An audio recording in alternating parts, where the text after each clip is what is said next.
Հայաստան-Թուրքմենստան միջկառավարական հանձնաժողովի 10-րդ նիստն է։ Հոբելյանական նիստին Հայաստանն է հյուրընկալել թուրքմեն գործընկերներին։ Ամբողջ ներուժը չի օգտագործվում տրանսպորտ, էներգետիկա, տեղեկատվական տեխնոլոգիաներ, գիտություն, սպորտ, այս բոլոր ոլորտներում էլ անելիքներ կան։ Տիկյան Ախարի շեշտադրումն է։ 2024 թվականի մեր երկրների միջև ապրանքաշրջանառությունը 2023 թվականի համեմատ ընդամենը աճել է $1 միլիոն,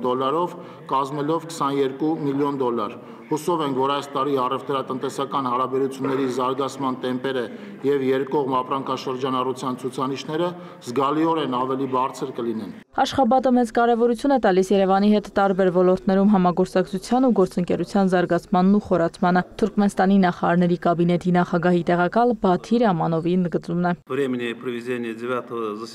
Միջկառավարական հանձնաժողովի 9-րդ նիստից հետո հայ-թուրքմենական կապերն ու համագործակցությունը տարբեր ոլորտներում ավելի են խորացել։ Իսկ էլ ավելի խորացնելու համար առաջարկում է կազմակերպել բիզնես ֆորումներ, ցուցադրություններ, որ երկու երկրի գործարար համայնքները ավելի լավ ճանաչեն մեկ-մեկու շուկան, հնարավոր ելքերը, ռիսկերը։ Վարչապետի խորհրդական Արտաշես Թումանյանը թիրախային 3 ծրագիր է առանձնացնում, 3-ն էլ էներգետիկ ոլորտից։ Առաջինը վերաբերում է Թուրքմեն գազ պետական կոնցեռնից բնական գազի գնմանը։ Գնում կատարել Թուրքմեն գազից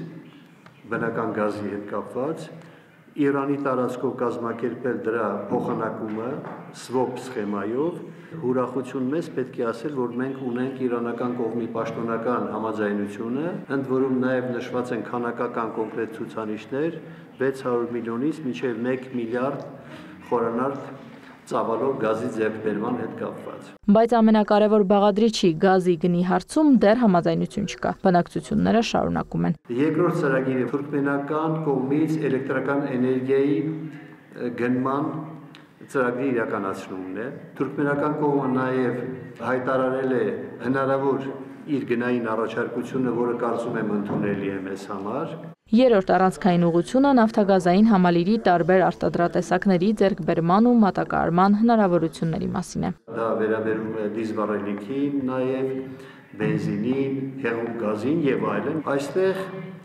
գնդակը մեր դաշտում է իհարկե, մենք պետք է հայկական շահագրգիռ ընկերություններին ապահովենք տեղեկատվական եւ խորհրդատվական